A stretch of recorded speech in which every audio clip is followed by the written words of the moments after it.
Hello, and thank you so much for taking the time out to listen today. I am talking about co-parenting and some of the trials that are associated with it, and how even through the storms, we need to stay close to the one true God.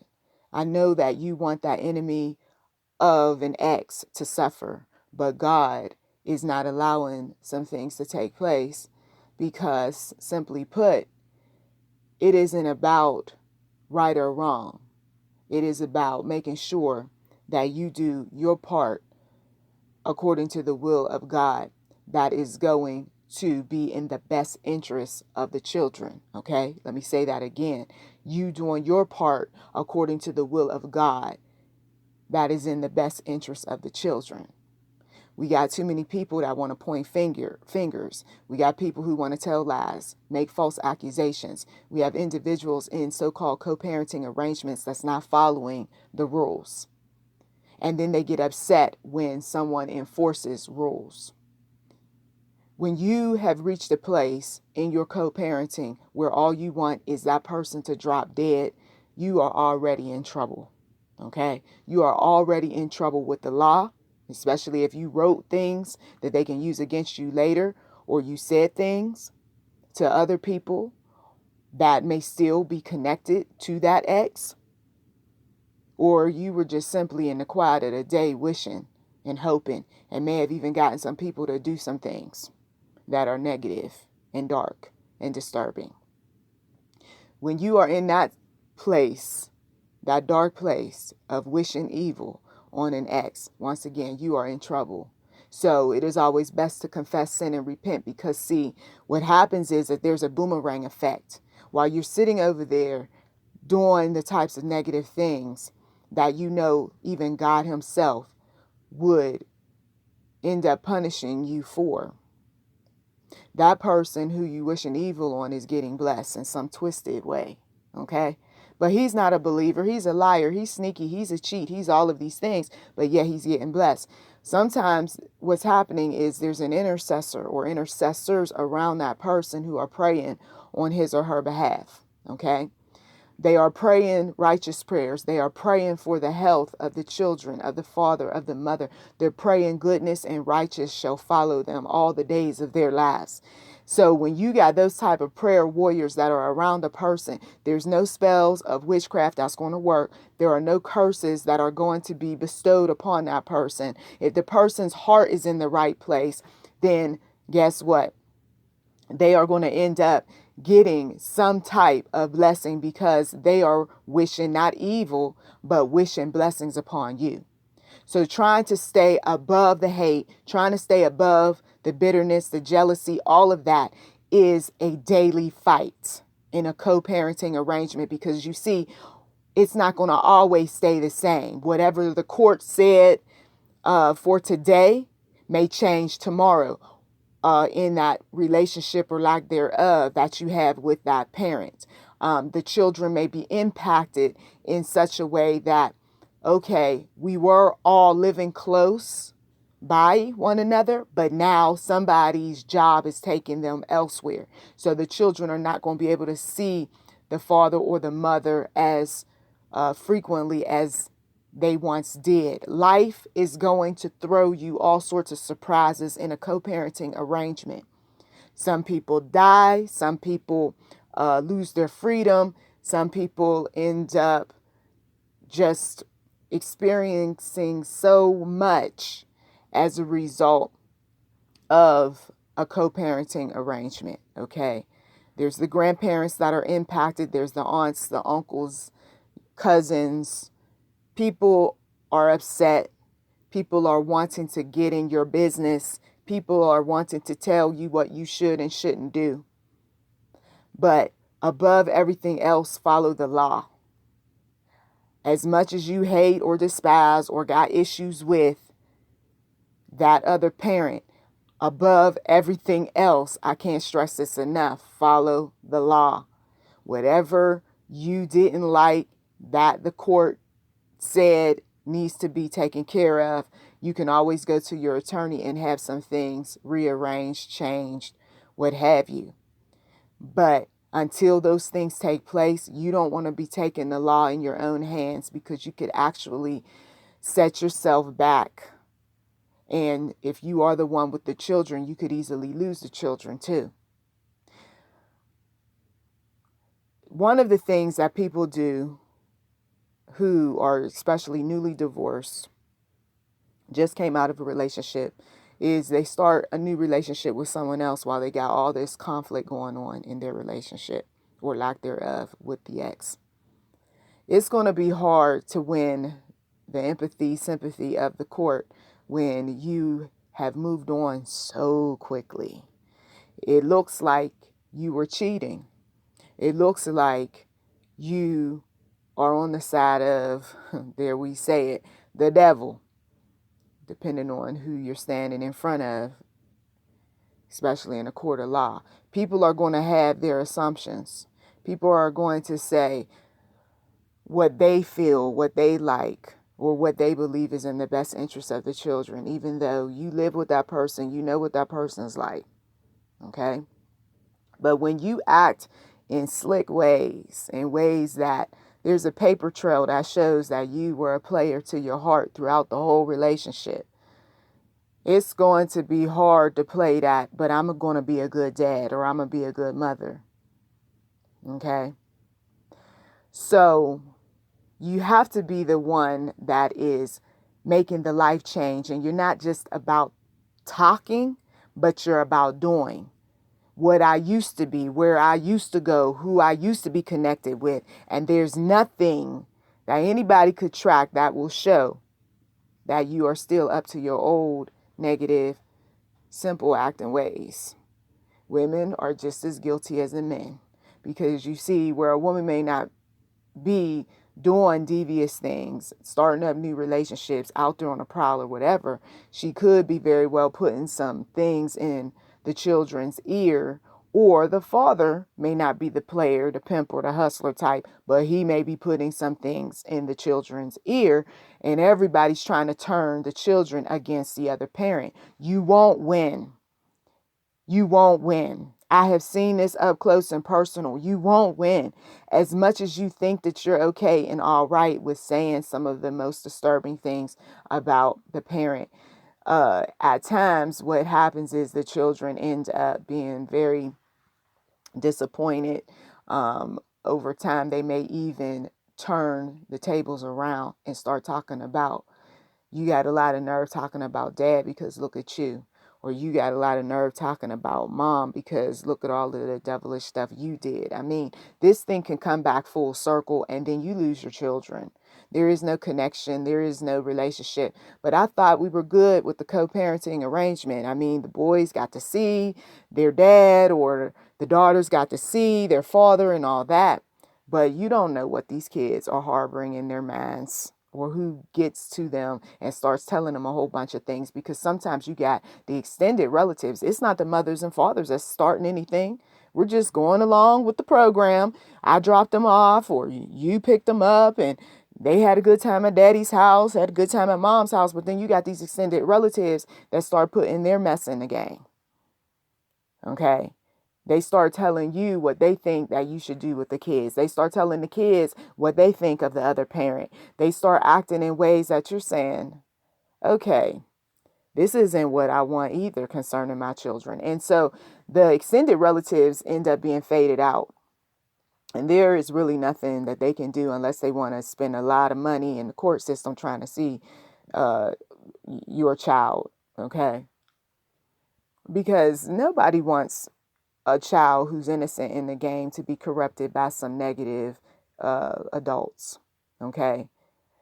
But you get some people who, well, that's my mother, my father, my sister, my brother, and my son is going to see, or my daughter's going to see. But when they are doing some things and saying some things, and even the parent is coming to you and saying, listen, you need to tell your sister to stop talking negative about me, and they don't.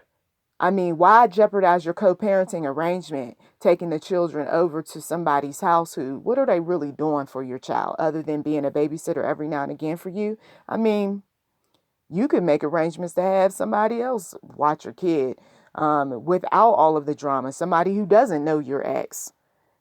Because you see, it's not worth it. It really is not worth dragging the kids through the dramas and traumas. It's not worth you fighting over what someone said or didn't say. I mean, it's hard enough just watching your child go off in the car with that parent. And then you want to bring all this other foolishness into it just because somebody said, I want to see my son or grandson or whatever they might call your child, right? So if, let's say, a parent is just giving you a lot of grief, there are those third party systems that you can use. They are co-parenting arrangements that are made where someone who is not biased simply is responsible for making sure the child gets to and from. That way you don't have to look at him, he don't have to look at you. Okay. Of course, you can always go back to the court and ask to have the arrangement changed. Okay. Sometimes people are not doing what they're supposed to do, and so you have to enforce the law. You can give them the heads up. They'll cuss, they'll fuss, they'll have an attitude, that other parent. Why are you going to the court about this? Because you're not doing your part.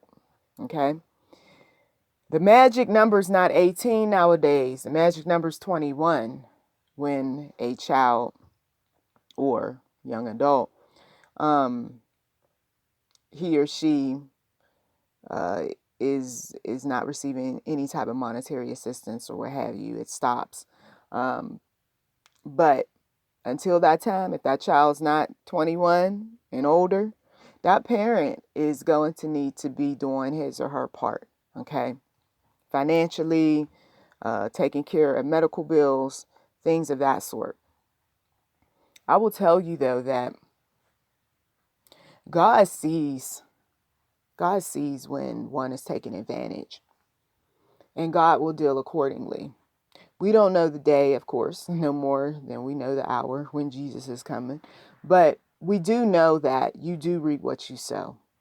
I can put my hand up and say that there were times where it wasn't even about talking to anybody about what I was going through on the inside, but I had a lot of meanness that was developing because I saw some things that was just not right during the co-parenting arrangement.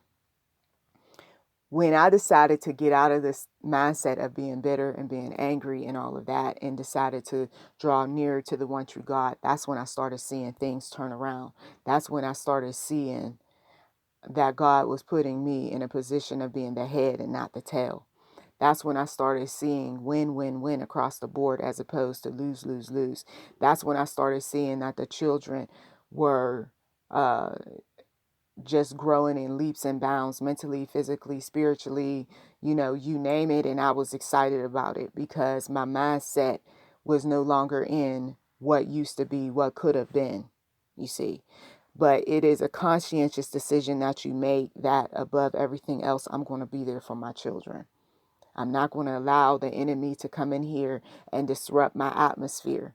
Whether that enemy comes through that other parent or comes through somebody who's associated with that other parent or somebody out there on the street who's just witnessing everything, I refuse in the name of Jesus to let somebody come in and want to just dictate what goes on concerning my relationship with my children. And some of you all, you need to have that type of fire about yourself and stop thinking about things in terms of the sentimental. Well, grandma this and auntie this and uncle that. And look, the more people that's involved, the more battles you're going to have to fight.